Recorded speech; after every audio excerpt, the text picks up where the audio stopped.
Mga kabayan, kamusta po? Si Kamanong po, nagbabalik naman po muli para po magkomento po sa inyo dito po sa Tambayan mga kabayan. Magandang umaga po muna sa inyo, tanghali, hapon, gabi at madaling araw po sa ating lahat. Sana po nasa maayos po tayong kalagayan mga kabayan. Mag-umpisa na po tayo mga tambay. Komentuhan po natin ito pong interview ni Karen Davila mga tambay. Dito po sa isa po sa salot umano ng ating bansa na tinatawag pong virus mga kabayan. Ay gusto po yatang magkaroon o gusto po nilang magkaroon ng komunista umano na presidente ng ating bansa. Nangangarap po mga kabayan. Pakinggan po natin ang interview po ni Karen Davila sa sinasabi po ni Ka Eric na grupo po ito ng mga komunista umano na salot po ng ating bansa, nakikinabang po sa ating buwis mga kabayan. Pakinggan po natin. All right, my last question is 2028. Yes. Now, your name is frankly being floated for vice president. There are sectors saying, why don't you run for president? Madami. Alam naman natin, names are floated. This is your last term as senator. Yes. And I think you've really made a mark. I'm not only saying this personally. I think you've seen it yourself. How many people have given you feedback that you've made a mark in good investigative work, even good prosecutorial work, right? With Salamat. big issues in the country. So, what are your plans? Do you plan to run for higher office? Or My please don't plans? say you're gonna retire.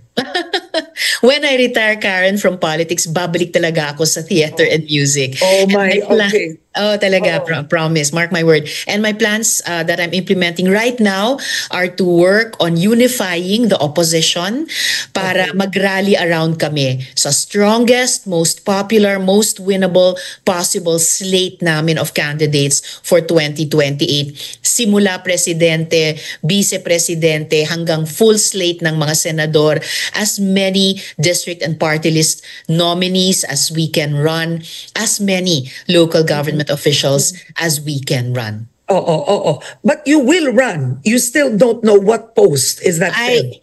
I'm not sure if I will run. Depende sa kung anong mapagkasundo ang Oo.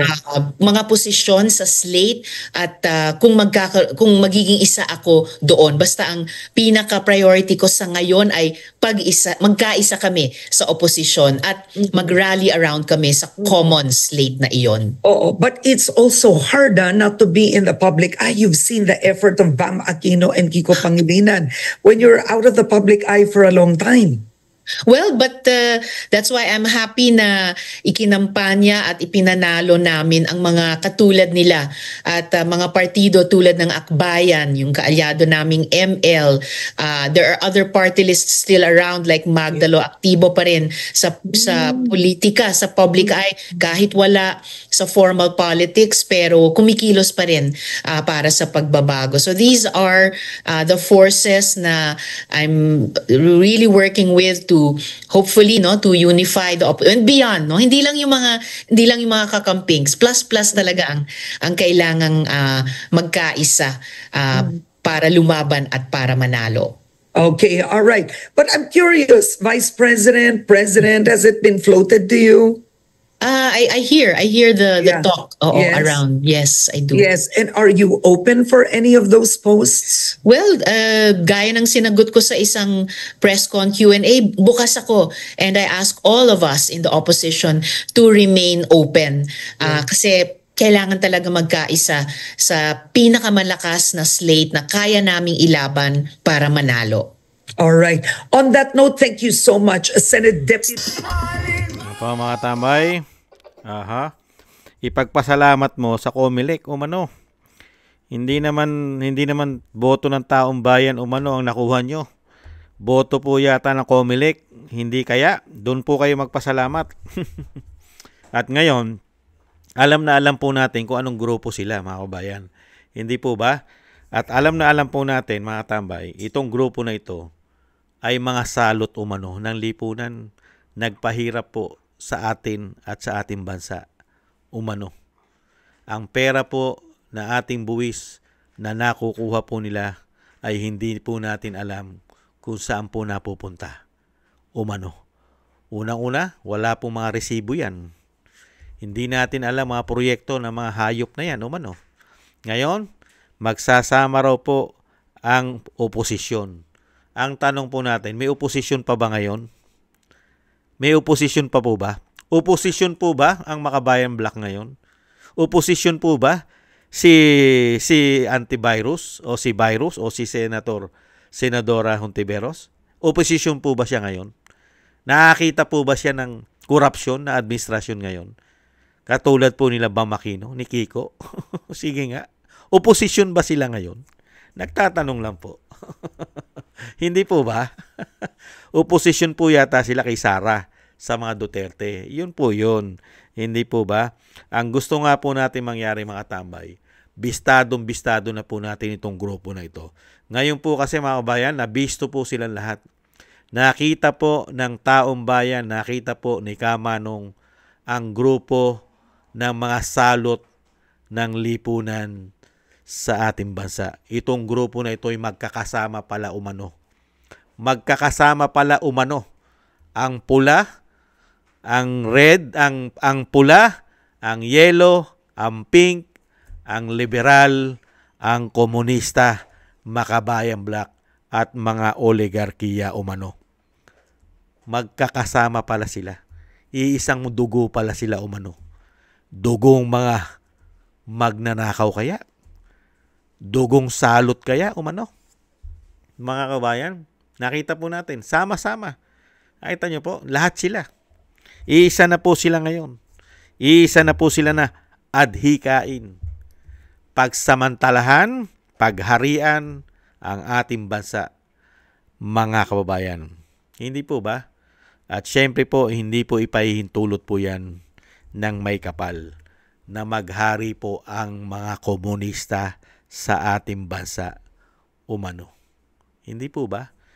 Hindi po ipahihintulutan po ang ganyan pong klaseng kawalangian, lalong-lalo po sa presidential.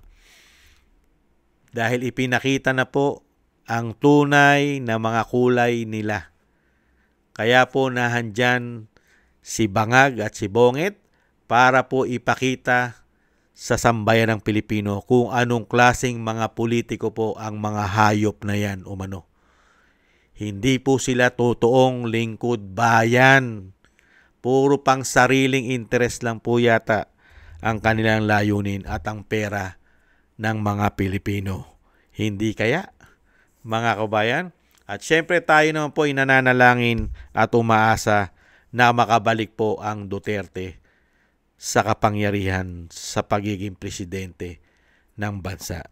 Dahil unang-una, napakasarap pong imbestigahan, buhayin muli at kalkalin ang mga issue po ni Hontiveros na tinatawag na si Virus umano. Ano po ang dapat buksan dyan? Una-una, ngayon sikat na sikat po siya. May insertion din po yan. May insertion po yan na pinasabog po ni Katonying. Press na press pa po yung pinasabog ni Katonying na hindi yata bababa sa 3 bilyon. Hindi yata bababa sa 3 bilyon ang insertion niyan, umano. At ano pa ang sikat na dapat buhayin po na issue niyan? Ano po? PhilHealth. May issue rin po sa PhilHealth yan. Bilyon din po umano na dapat pong buhayin. Ano pa ang dapat buhayin po sa kanya? Ano po? Yung tanim witness? Bayarang witness? Katulad po nung kumanta na si alias Rene? Mga kababayan, natatabunan lang po ang issue niyan kasi nasa kapangyarihan po sila at kakampi po nila ngayon ang administrasyon na tinatawag na Bangag at Bongit ng kanyang ate na si Amy Marcos. Hindi po ba? Kaya nga po mga kababayan, gustong-gusto po natin makabalik ang mga Duterte sa ganitong klaseng mga tao na naglilingkod na salot sa ating lipunan umano. Ito pong grupo ng makakaliwa, Makabayan Black, ay maimbestigahan po ito at mawala na po sa politika ang mga hayop na yan umano. Para naman po umasenso at umunlad ng ating bansa kahit papaano. habang nananatili po sa kapangyarihan ng mga hayop na yan umano, wala pong mangyayari sa ating bansa. Magpapasasa lang na magpapasasa ang mga hayop na yan sa ating pera. Mga kababayan, real talk. Hindi po ba komento ni Kamanong, mga kababayan? Yan po, umaasa po. Nagpapalakas sila ng husto. Sobrang pagpapalakas daw ang ginagawa nila, mga kababayan. Kasama po ang media, pinagtutulong-tulungan na po. Mga kababayan, ang media po ay gamit na gamit po sa kawalang hiyaan, kademonyohan at katarantaduhan umano nila.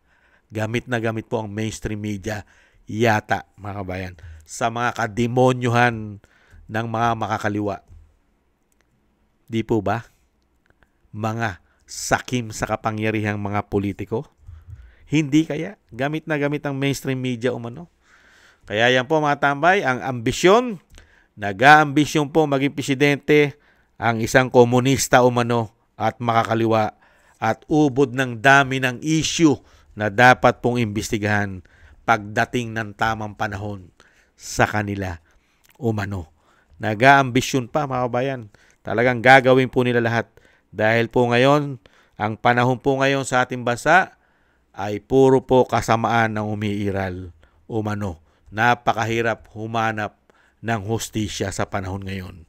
Dahil mismo ang gobyerno ang nangunguna po sa pagiging bendalo, korupsyon, pamumulitika.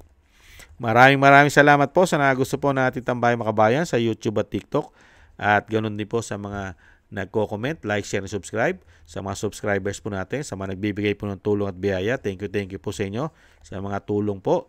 Thank you po. Shoutout po kay Ma'am Nancy Lumampaw, Tatay Nick ng Canada, Gay at Shena, Norma Garcia, Michelle Yamaguchi Vlog, Rosalina RK, Team 888, Wills Bubbles 5697, Arpel Villacorta, Chodorico Erguisa Jr., Annie Jo, ako si Pilam, Jobelin Watanabe ng Japan, si Jem Aris ng United Arab Emirates, Julieta Silona ng Sydney, Australia, Gina Ray Solidides ng Berlin, Germany, Jake Yahut 4531 ng Maisug, California, USA, Eric Hershio ng Canada, Kingston 123 ng Hong Kong, at si Bei Chichiyoko.